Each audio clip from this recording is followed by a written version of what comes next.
Hello world! Hello to all the visionaries out there. A blessed day to you. So, I will share my definition of success. But, in many people, magkakaiba talaga yung definition of success nila. But I will gonna share to you why I have a clear picture or a big picture of what success for me. Because I have this kind of principles na discover where iba-iba talaga yung definition of success about isang tao, but sa bawat tao I mean. But for me, it's more clearer, naging clear lalo, malinaw pa sa tubig. And why I am so excited every day, why I'm so excited doing things, especially why I learn not to fear, why I learned not to entertain yung mga fear. Why? Because of the things that na-discover ko or how I define success in my life right now. So if you want to know what is my definition of success, which is, I find a lot of people also that if they found out their definition of success, mas lalo din silang nag-excel dun sa mga ginagawa nila. So if you want to learn that, or hear that, or watch this video for how I define success, tutok ka lang sa ating video. So let's dive in.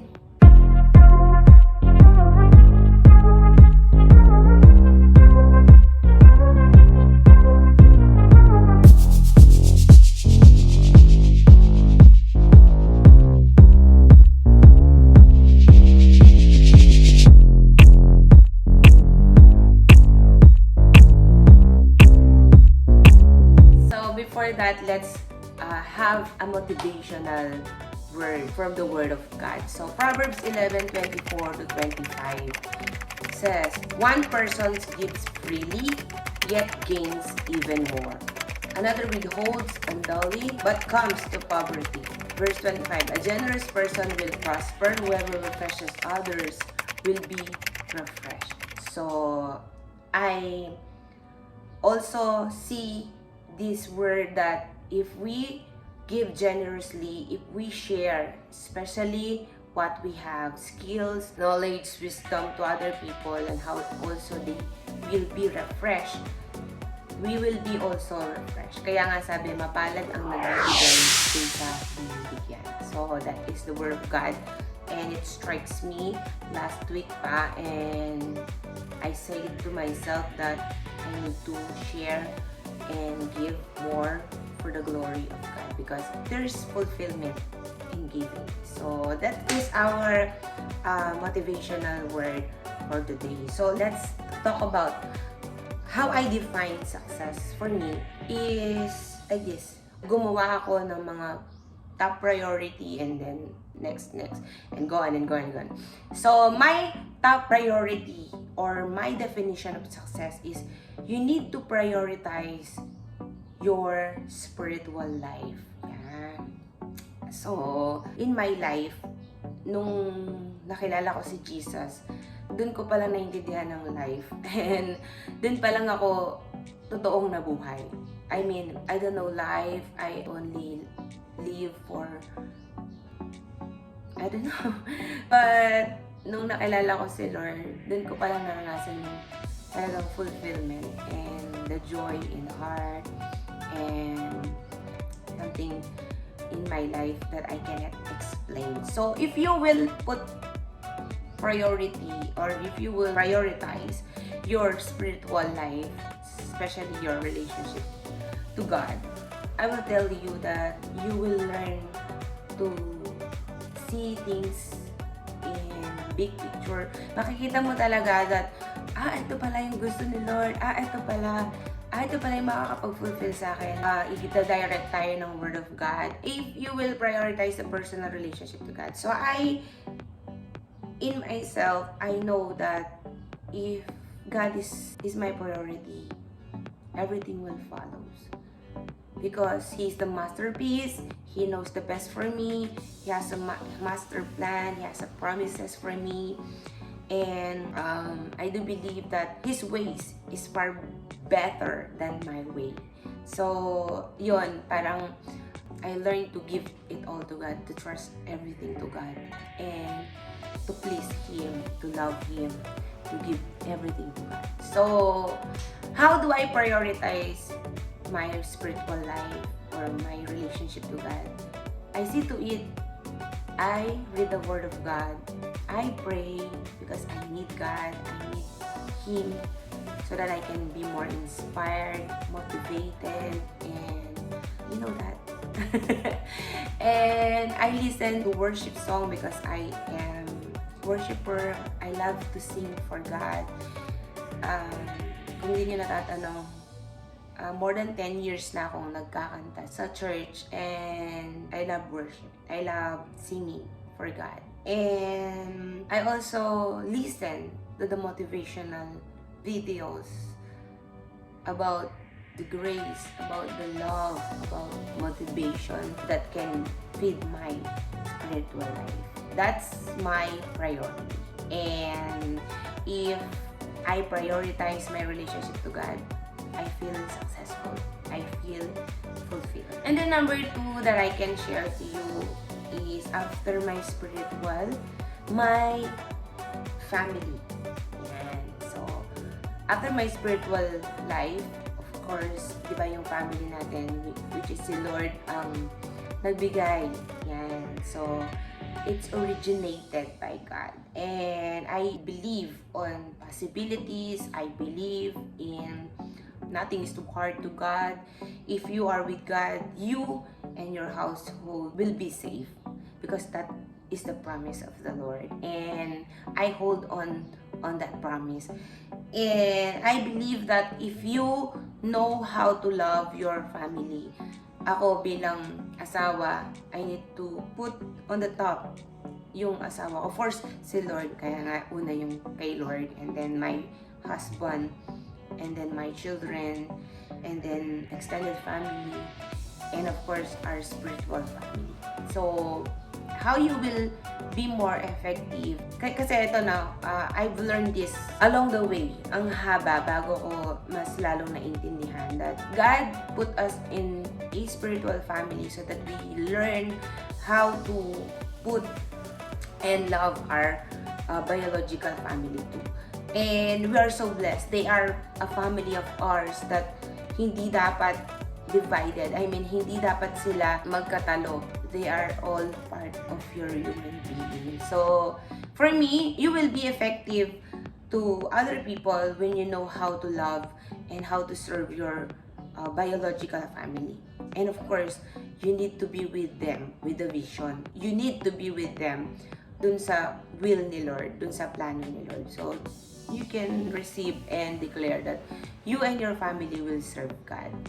That's why pagkalabas mo, and if you are doing your ministry to other people and you are encouraging other people, you will be more effective. Why? Because sa bahay, sa pamilya mo, you are practicing what you teach, what you share to other people. So, I believe on that. And I believe because nangyayari sa life ko, and I am so grateful and thankful, and I believe and aware that it's all by the grace of God, and it's all because of His love.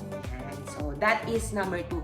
So spiritual and then family, the reason of all things. Sabi nga ni Lord, the greatest commandment is to love God and to love the people. So we will share Jesus first to our family, and then to other people. And we are so thankful that we have a family, spiritual family, which ginagawa natin na intentionally we are doing cell groups, we are sharing to other people, and we are making a community that pushes the work, the movement, no? And we believe that's, ayun, nung nakita ko yun, I am so fulfilled.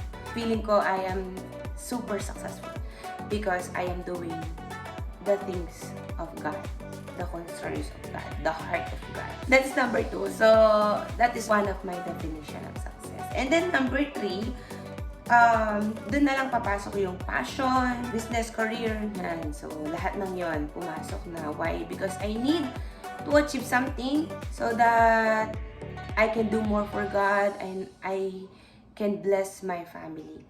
my biological, my spiritual family.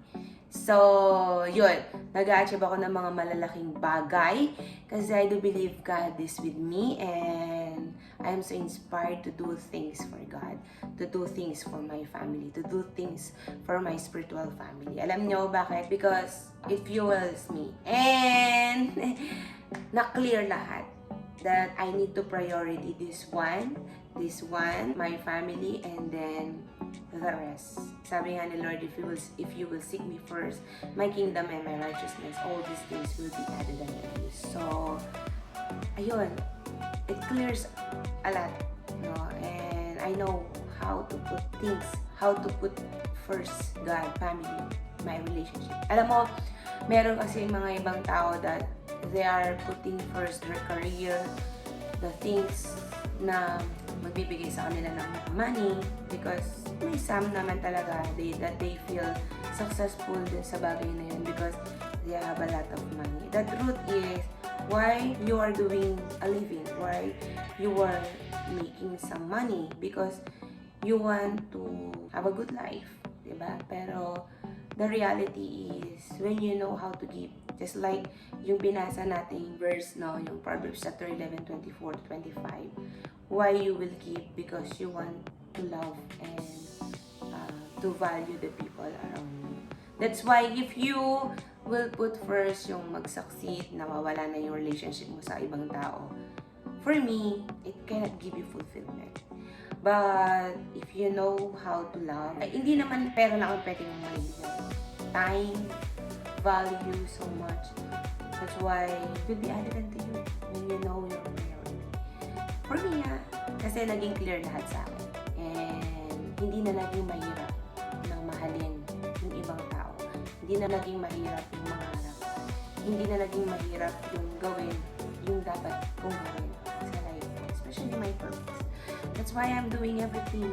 And alam nyo bakit ko ginagawa yung business ko ngayon? Because of God, because of the people, and because of the vision, because of the Word of God, because my family, a big factor is my parents, and yan, birthday ni Mama, lahat ng mga celebration ng mga tao na mahal ko, I want to be there and I want to be available because I know my God.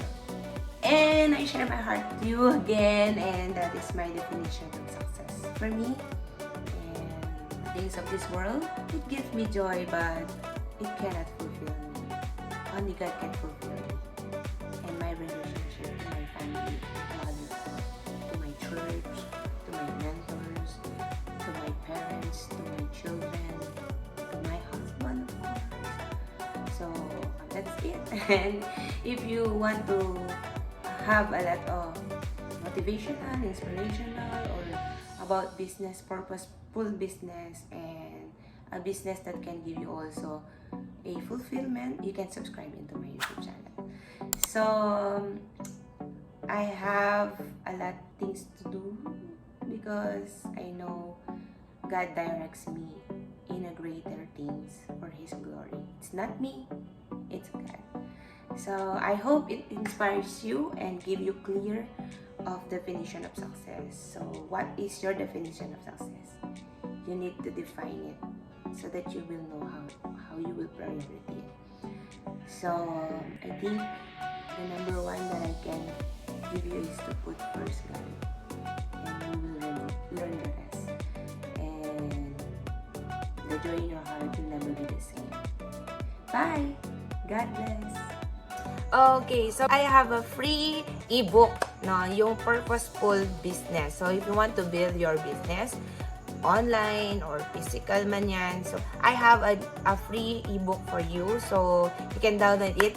I will put the link on the description. So it's all totally free for you. So grab it because it's all for you.